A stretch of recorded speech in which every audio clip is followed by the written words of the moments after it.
A very good morning to class 12th. Today we will be doing chemical properties of haloalkanes. Chemical properties of haloalkanes. So in chemical properties of haloalkanes, there are three chemical properties which we have to discuss. First is nucleophilic substitution reaction. Nucleophilic substitution reaction, which has SN1 and SN2. After this, you have elimination reactions. Elimination reactions. Then you have reaction with metals. Reaction with metals. So we will start with nucleophilic substitution of reactions first. So please make a heading. Nucleophilic substitution reaction. In this, first we will discuss about SN1.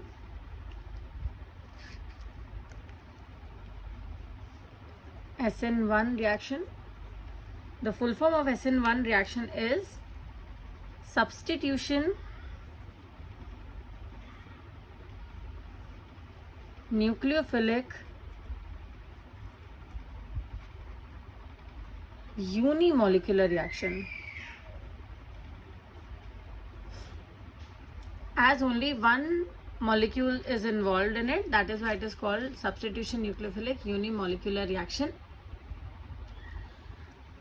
In this, let me explain you this topic with the help of one reaction. So see, we have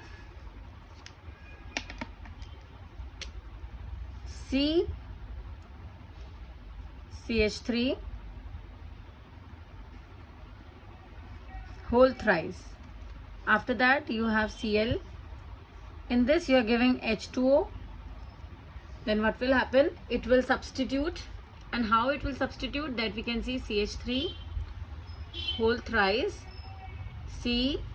COH will come here and Cl minus will remove from here. This is your first step. So this is in this step, like this will be your whole procedure. So what we can see, that in step 1, when you have step 1, in step 1 this is your slowest step. So in this reaction, first chlorine will leave from here, CH3 3CCl. This is a very slow step, and this step is only called rate determining step. RDS stands for rate determining step.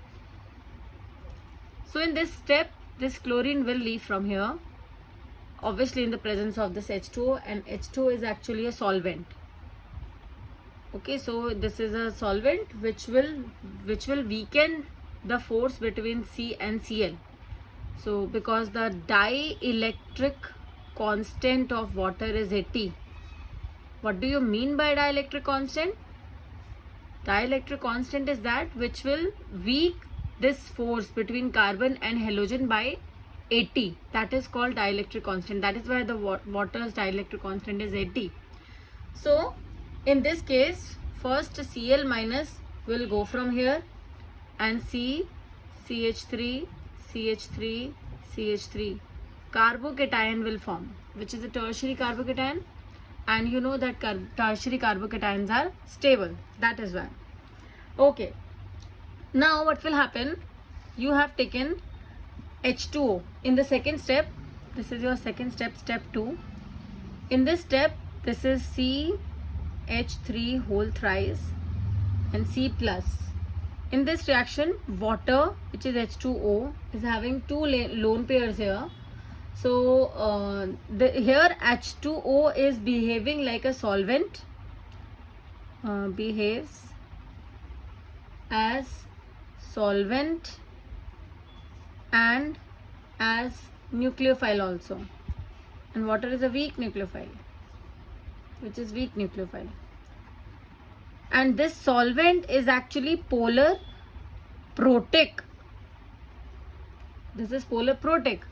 Polar, I have told you why you have taken polar, because it will weaken the force of attraction between carbon and chlorine. Why protic?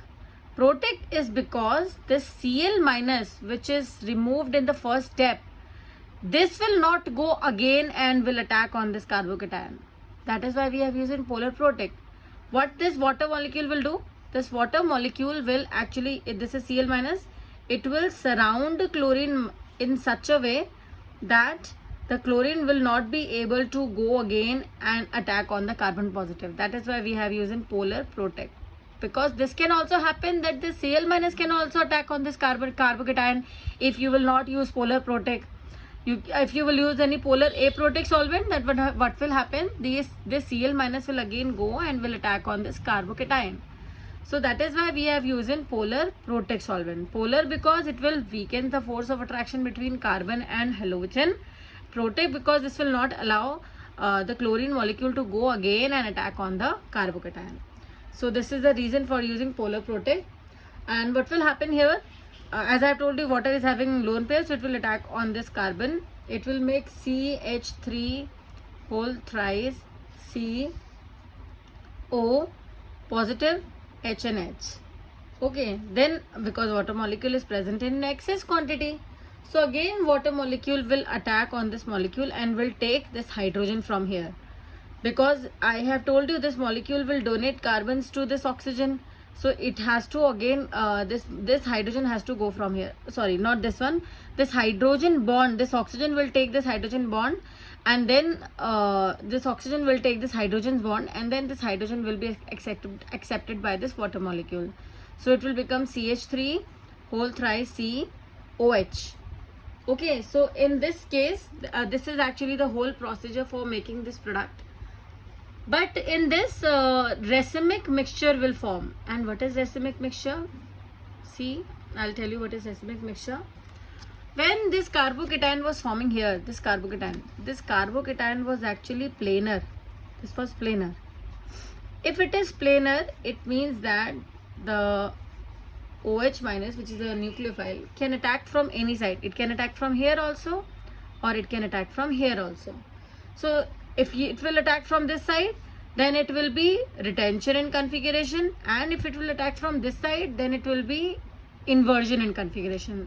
Suppose, so this is CH3, CH3OH. Initially you can write this compound as CH3 and this Cl. So as you can see, Cl is on this side and OH is on this side. That is why it is inversion in configuration. And when OH will attack from this side, it will be CH3 OH. In this it will be retention in configuration. Whenever they both will form 50-50%, then that is called that it is a racemic mixture. So this is the meaning of racemic mixture. So we can write some points related to this SN1.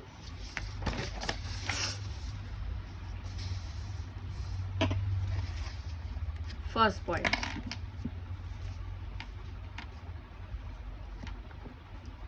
That in rate determining step, in which I have told you RDS only, which was the slowest step, in RDS only one molecule is involved. That is why it is a unimolecular reaction.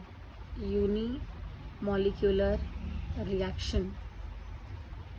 Because in the first step only chlorine molecule was leaving. Nucleophile was not attacking in the first step. It has attacked in the second step.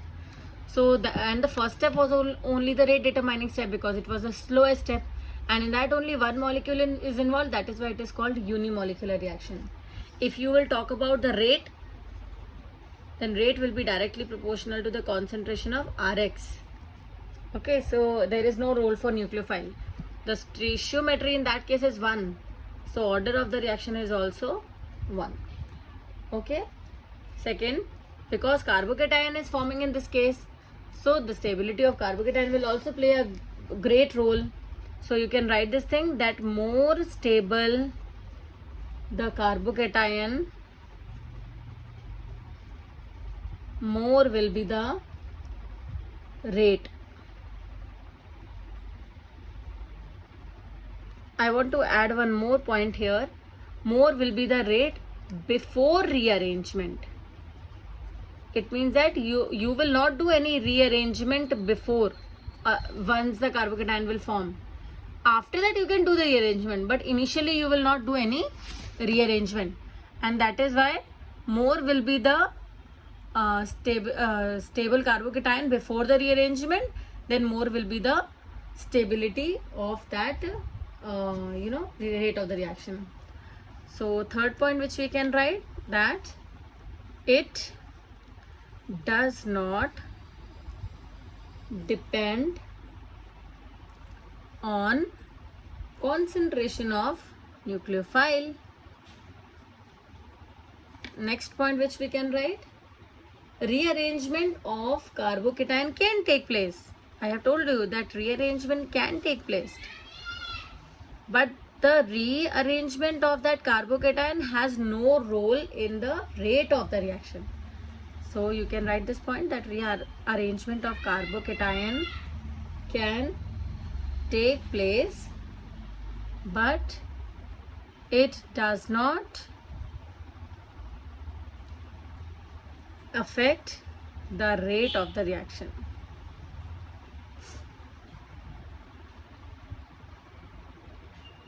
What about the solvent? Solvent, we have seen that solvent should be polar protic.